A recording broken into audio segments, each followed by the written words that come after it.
Now, just to get started, it's really important that we go back to basics and we talk a little bit about alignment and control during the class.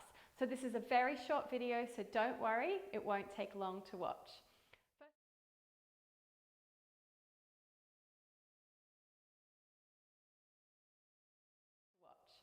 First of all, we really need to think about our body alignment. So in Pilates, we like to honor the natural curves in our spine. As you can see, we have a natural curve here, and we have another natural curve at the back. In Pilates, we want to think about the position of the pelvis first and foremost to find that alignment. So while we're standing, think about your pelvis as a bowl of water sitting on a table. We don't want to tip the water forward or back. So your pelvis forward or back. We want to find that neutral position. For someone like me, I have a sway back, so it's a little bit more of a challenge for me to bring my pelvis under just like that. For others, it might be different.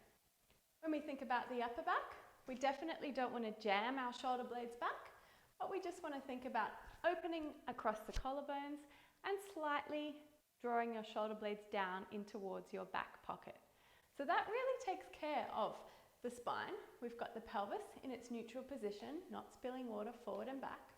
We've got our chest nice and open, which means our shoulders are set in the right spot. We definitely don't want to be jutting our chin forward, so just bringing the chin back is nice and easy.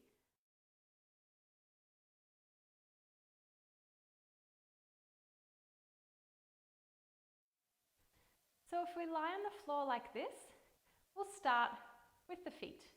So although we can't see them, we want our feet to be parallel and the same distance apart as when we were standing. That goes for the knees and the hip joints. So we won't let the knees fall open or towards each other. We maintain that same distance. Next is our pelvis. So a really useful trick for finding your neutral spine or your neutral pelvis is to put the heel of your hands on your ASIS bones, which is right here. Make a diamond so your forefingers will be right down on your pubic bone. That diamond should be parallel to the floor. So if we gently rock our pelvis forward and back, you'll feel the diamond shape move. You'll feel your lower vertebra imprint into the mat.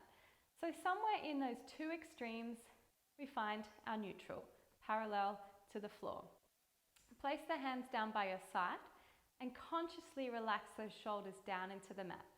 You can wriggle your jaw around and your tongue just to find the zero tension. From here, then we want to think about what our ribs are doing. So we certainly don't want to be opening and flaring to the ceiling. We want to close those ribs and try and attach the back of our rib cage back down to the mat. Then we draw the ribs towards each other and down towards our belly button. If you imagine a corset running around the middle of your body, everything is drawing in and towards your spine. You can see when I take my arms behind, we want to keep the ribs down like so. It's very tempting to let those ribs open towards the ceiling. You may find you might not be able to take your arms all the way to the floor. It's much better to keep those ribs closed and just have your arms to there.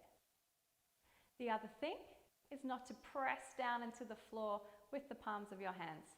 Relax the shoulders. So that's Pilates 101 done. Please make sure to use your common sense when joining these online classes and to manage any injuries as you normally would in class.